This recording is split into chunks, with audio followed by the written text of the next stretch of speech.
चलिए आज एक ऐसी कहानी समझते हैं जहां रोने के पैसे मिलते हैं। ये कहानी है रुदालियों की, एक अजीबोगरीब पेशे की, एक गुप्त समझौते की और एक ऐसे मातम की जिसके पीछे एक बहुत बड़ी और चौंकाने वाली सच्चाई छिपी है। जरा सोचिए, एक ऐसी नौकरी जहां कमाई का सारा दारोमदार आंसुओं पर हो। यही है रुदालियों की दुनिया, पेशेवर मातम करने वाली औरतें। और आज की हमारी ये कहानी एक बुलावे से ही शुरू होती है। कड़ाके की ठंड वाली एक सुबह बड़ी हवेली से खबर आती है रुदालियों के लिए काम है। लेकिन उनमें से एक के दिमाग में तो कुछ और ही चल रहा था। अब देखिए, ठाकुर की मौत पर तो पूरे गांव से मातम की उम्मीद थी, खासकर उन पेशेवर रुदालियों से जिनका तो काम ही रोना धोना है। पर यहीं पर कहानी का पहला और सबसे हैरान करने वाला राज सामने आता है। झमकी, एक पेशेवर रुदाली, साफ ऐलान कर देती है कि वो मातम नहीं मनाएगी। उसकी सहेलियां तो सन्न रह जाती हैं। अरे ये क्या कह रही है, उनकी तो रोजी रोटी ही दांव पर लग गई थी। उसकी सहेलियां गिड़गिड़ाती हैं, उसे याद दिलाती हैं कि वे सब विधवा हैं, बेसहारा हैं और इस काम के बिना उनका गुजारा कैसे होगा। बहुत नानुकुर के बाद झमकी जाने को तैयार तो हो जाती है, लेकिन सवाल वहीं का वहीं रहता है, आखिर वो ठाकुर से इतनी नफरत करती क्यों हैं? और जैसे ही तीनों औरतें उस ठंडी रेतीली जमीन को पार करके हवेली की तरफ बढ़ती हैं, झमकी का सब्र का बांध टूट जाता है। वो आखिरकार अपनी चुप्पी तोड़ती है और अपने उस दर्दनाक अतीत की कहानी सुनाती है जो एक पेड़ से जुड़ी हुई थी। बात उस भयानक रात की है। झमकी बताती है कि कैसे उसका पति कड़ाके की ठंड में कांप रहा था।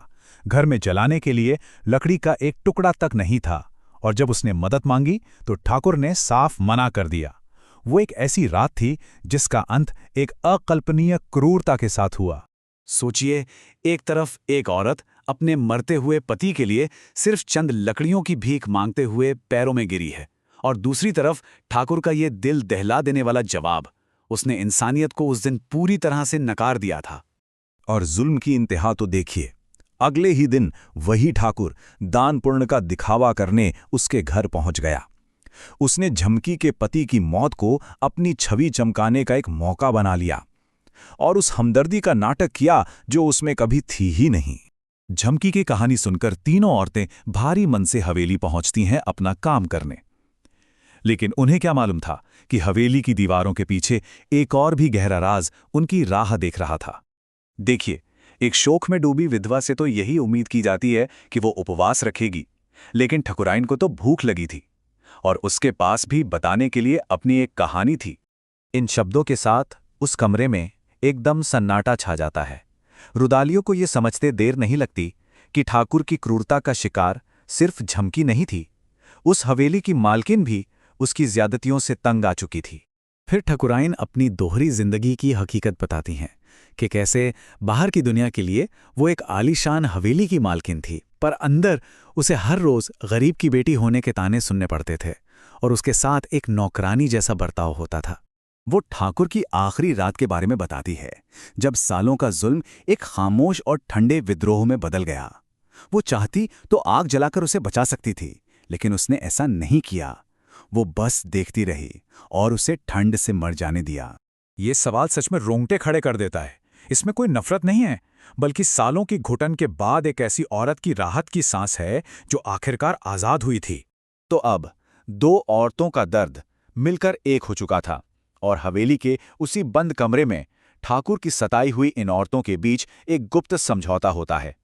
अब ये मातम सिर्फ एक नाटक नहीं रहने वाला था, ये उससे कहीं बढ़कर था। ठकुराइन उनके सामने एक पेशकश रखती है। वो एक जबरदस्त मातम के बदले में बड़े इनाम का वादा करती है, और इस तरह उनका काम अब एक गुप्त समझौते में बदल जाता है। और फिर वो औरतें रोती हैं, इतना जोर से विलाप करती हैं कि आसमान भी सुन ले। पर उनका ये दुख का नाटक, उनका ये मातम असल में गहरे अनकहे न्याय के एहसास पर पर्दा डाल रहा था। झमकी मन ही मन सोचती है, इसे कहते हैं कर्म का न्याय। जिस आदमी ने उसके पति को ठंड से तड़प तड़प कर मरने दिया, आज उसका भी अंत उसी ठंड की वजह से हुआ। ये कहानी हमें एक बहुत बड़े सवाल के साथ छोड़ जाती है कि जब जालिम के खिलाफ आवाज उठाने का कोई रास्ता ही ना हो, तो क्या खामोशी से जी जाना ही अपने आप में सबसे बड़ा बदला है?